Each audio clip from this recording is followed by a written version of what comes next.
السلام علیکم ڈاکٹر صاحب، آصف میرا نام ہے، فوج سے میں ریٹائر ہوں، آج کل ایک پرائیویٹ ادارہ ہے اس میں کام کر رہا ہوں. تو جی سر، میں اس میں مینیجر ایڈمنسٹریشن کے طور پہ کام کر رہا ہوں. جی میجر ریٹائر ہوں جی سر. تو سود وغیرہ وہ نہیں لیتے ہیں، اور ویسے بھی انشورنس بھی نہیں کروائی ہوئی ہے انہوں نے، صرف اسی سود کے حوالے سے.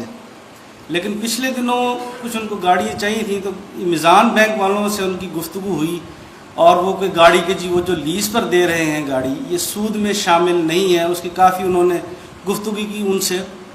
لیکن آخری بات جو انہوں نے کی کہ جی میری ان سے گفتگو ہوئی ہے، بلکہ انہوں نے یہ کہا کہ ایک حوالہ دیا، چونکہ مجھ سے بھی وہ گفتگو کرتے رہتے تھے، تو میں نے ان سے کہا کہ نہیں یہ سود ہے، اور میں ڈاکٹر صاحب کو بھی پڑھا ہے اور مولانا مودودی کو اور لوگوں کو بھی، جو مجھے سمجھ میں آیا ہے یہ بینک سے لینا سود ہے.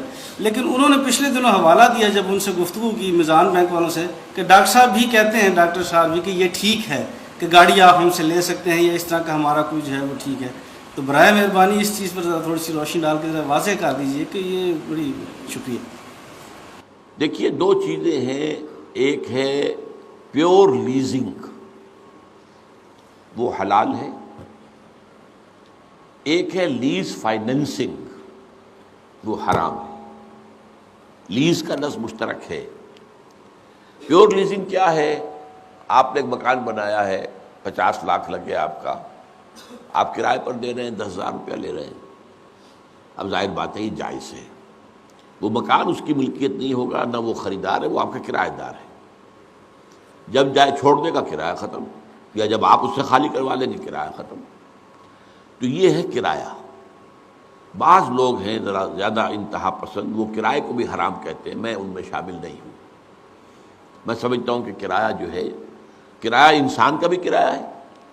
آپ مزدور کو کرائے پر ہی لے رہے ہیں، جو 8 گھنٹے وہ کام کر رہا ہے وہ انسان کا کرایہ ہے. اسی لیے آجر اور اجیر وہ اس میں وہ بھی شامل ہے، انسان بھی. تو کرایہ جو ہے وہ مکان کا بھی جائز، کار کا بھی. وہ کیا ہے؟ 10 لاکھ کی کار خریدی تھی، آپ کو دی ہے، آپ اس میں 20,000 30,000 40,000 روپے ماہانہ انہیں کرایہ دیتے رہے. جب تک آپ کرایہ دیں گے کار آپ کے پاس رہے گی. آپ خود واپس کر دیں یا وہ واپس لے لیں، کرایہ ختم. یہ ہے وہ. اصل میں میزان بینک والے میرے پاس بھی آئے تھے، اور ان کا بڑا وفد آیا تھا بہت. تو میں نے کہا تھا کہ کار فائننسنگ کیا ہے؟ کہ آپ کار خریدنا چاہتے ہیں، 10 لاکھ کی کار ہے، آپ کے پاس تو پیسے نہیں ہیں. بینک والے کہتے ہیں ہم خرید دیتے ہیں، ہم آپ کو قسطوں پہ دے دیں گے. وہ قسطیں جو ہیں 15 سال میں پوری ہوں گی، لیکن کرایہ وہ قیمت 15 لاکھ بن جائے گی اس کی. یہ سود ہے، نرا سود، چٹا سود. اس کو میں کسی صورت میں جائز نہیں کہہ سکتا.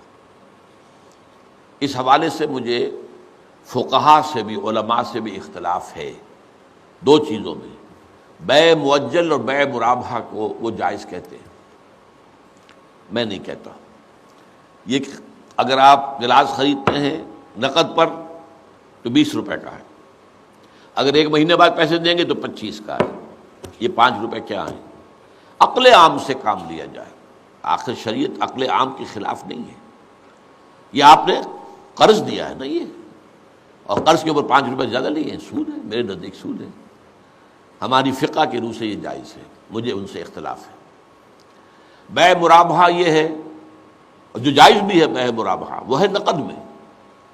کہ آپ گئے کسی دکاندار کے پاس میں، فلاں جو ہے یہ شے مجھے دے دو. وہ کہے بھائی میں نے یہ 100 روپے کی لی تھی، آپ مجھے 110 دے دیجئے. آپ کہتے ٹھیک ہے، اگر کہہ رہے ہو صحیح کہہ رہے ہو تو ٹھیک ہے، میں 10 دیتا ہوں. یہ مرابحہ ہے کہ آپ نے رضامندی کے ساتھ اس کو 10 روپے دینے قبول کیے نفع کے. مرابحہ ربح سے کہتے ہیں، ربح کہتے ہیں فائدہ، فائدہ پہنچانا ایک دوسرے کو. یا آپ کسی کو کہتے ہیں کہ بھائی میں تو بازار سے واقف نہیں ہوں، میرے لیے فلاں چیز اتنی مقدار میں خرید دو، میں تمہیں اس پر اتنے فیصد جو ہے وہ کمیشن دے دوں گا. ٹھیک ہے، جائز ہے. خریدنا ہے آپ نے، خریدار آپ ہیں، وہ نہیں ہے، وہ اس درمیان میں اس نے کام. اگر یہ ہو کہ صاحب آپ کو 20 کروڑ کی مشینری منگوانی ہے، بینک کہتا ہے ہم منگوا دیتے ہیں، سارا خرچہ ہم کریں گے، ہمارے ویئر ہاؤس میں آگے، اب ہم سے بات کرو، یہ لو دیکھو ڈاکومنٹس، یہ 20 کروڑ کی آئی ہے، ہم تمہیں قسطیں بنا دیتے ہیں، 30 کروڑ ہوں گے، لیکن 20 سال میں دے دینا پیسے. یہ حرام ہے، سود ہے. اس وقت جتنی بھی فائنینسنگ ہو رہی ہے وہ اس بنیاد پر ہو رہی ہے. فائنینسنگ یہ حرام، اس میں کسی شک و شبہ کی گنجائش نہیں میرے نزدیک قطعاً. ہاں وہ پیور لیزنگ جائز ہے جو میں نے آپ سے عرض کر دی ہے، وہ مکان کی ہو، کار کی ہو، سائیکل کی ہو. آخر آپ کو معلوم ہے سائیکلیں کرائے پر ملا کرتی تھیں، اب تو بہت کم سائیکل رہ گئی ہے. فی گھنٹہ کرایہ ہوتا تھا، آپ لے کے چلے گئے ہیں، واپس آئے اتنے گھنٹے ہوئے اتنا کرایہ دے دیجیے. تو کرایہ ایک مختلف شے ہے، سائیکل ہو، موٹر سائیکل ہو، کار ہو، مکان ہو، انسان ہو، اس کا بھی کرایہ، اس کی محنت و مشقت جو ہے وہ کرایہ ہی تو ہے نا آخر. وہ چیز جائز ہے. لیکن یہ فائنینسنگ اور اس کے لیے اس طریقے سے کسی کو کار کا، جو کار لیزنگ میں بے شمار کاریں ہمارے ہاں آئی ہیں، کراؤڈنگ جو ہے وہ اسی وجہ سے ہو گئی ہے. بس اتنے پیسے دے دو اور کار لے جاؤ، ٹھاٹ سے جا رہے ہیں ٹویوٹا، بہت جو ہے نیا سے نیا ماڈل جا کر ایک دفعہ تو غرور جو ہے وہ ہو گیا. اب معلوم ہوا کہ قسطیں دینی ناممکن ہو رہی ہیں، اب وہ جان چھڑانی مشکل. بینکوں کا پتہ نہیں کتنا ڈوب گیا پیسہ اس میں. امریکہ میں جو ہے اس وقت سب سے بڑا ڈپریشن جو ہے وہ ہاؤسنگ انڈسٹری میں ہے. ہاؤسنگ کے اندر سب سے بڑھ کر مارٹگیج جو ہے امریکہ کے اندر مکان بنانے میں. مکان بنوا لیا $40 لاکھ کا فلاں کا، محل بنوا لیا، رہ رہے ہیں. اب قسطیں دینی مشکل ہو رہی ہیں. اب ذرا سی ڈپریشن ہوئی، قسط نہیں ہو رہی، اب وہ کیا کرتے ہیں پھر وہ لے لیتے ہیں مکان اور نیلام کر دیتے ہیں.